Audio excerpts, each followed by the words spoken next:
Hello and a good day for everyone and Dr. Sameh. We are from 4311 Social Change. We as a Group 5 will be presenting on social change and cyclical theory. First of all, let me introduce our Group 5 members. Me, SUHANA binti Muhammad GHANI, and RAFIZA, MIROSHA, and also SITI Sarah. So, let's get started. First of all, what is social change?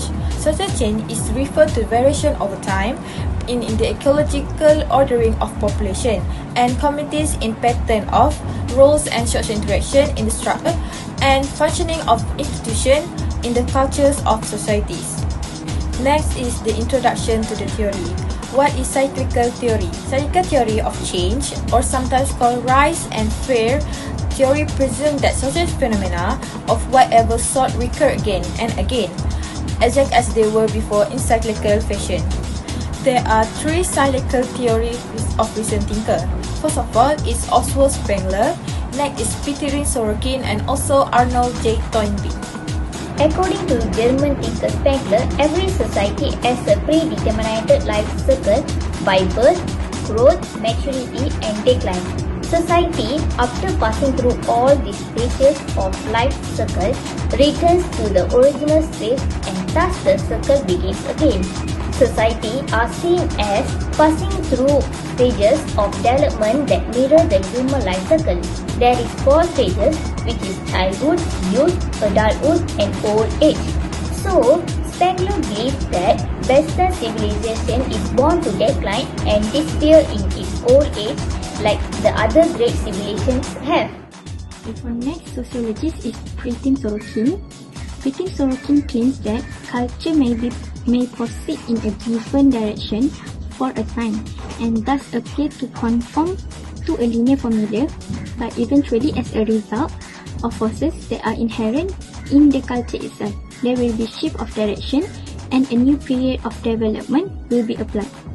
Peter Sorokin considered that history to be a continuous, even though it is irregular, and also fluctuation between two types of culture, which is sensate and ideational, and going through idealistic. In simple words, according to Peter Sorokin, culture oscillates like a clock pendulum between 2 points and oscillates with the passage of time, but when it reaches its original position, then it will resume its previous journey. So it's like a cyclical process.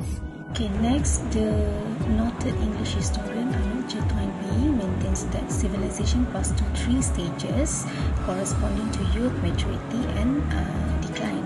So the first is marked by response to challenge, the second is time of troubles, and the third is characterized by degeneration, cradle generation. He also says that the achievement of a civilization consists of its successful responses to the challenges, and in case it cannot mount any effective response to the challenges, it dies out.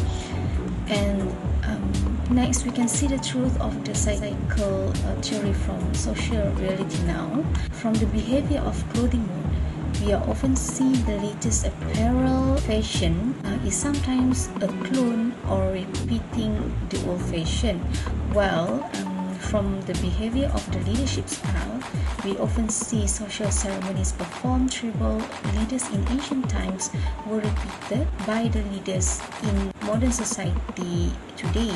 For example, ceremonies that are worshipping and preserving traditions from generation to generation. Okay, next is criticism on cyclic theory.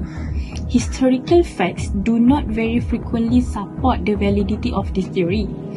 It is not necessary that every society must fill all the 3 stages with regular time interval. It is an oversimplification because human society is not so simple, clear, and sure that it should wait for cyclic change. So for conclusion, Oswald Spengler claims that society pass through stages like the life stages of human and eventually decline. Next is Peter Sorokin.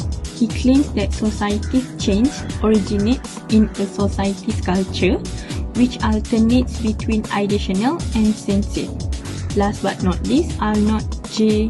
Toynbee claims that societies grow and decline as they respond to challenges posed by physical and social environment.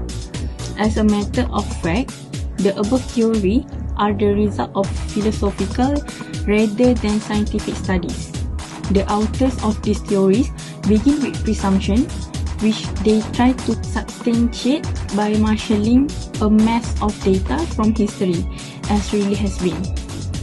In short, cyclical theory is neither really helpful in anticipating the changes which may not occur, nor is it useful in distinguishing positive changes from negative changes, except in retrospect. Thank you.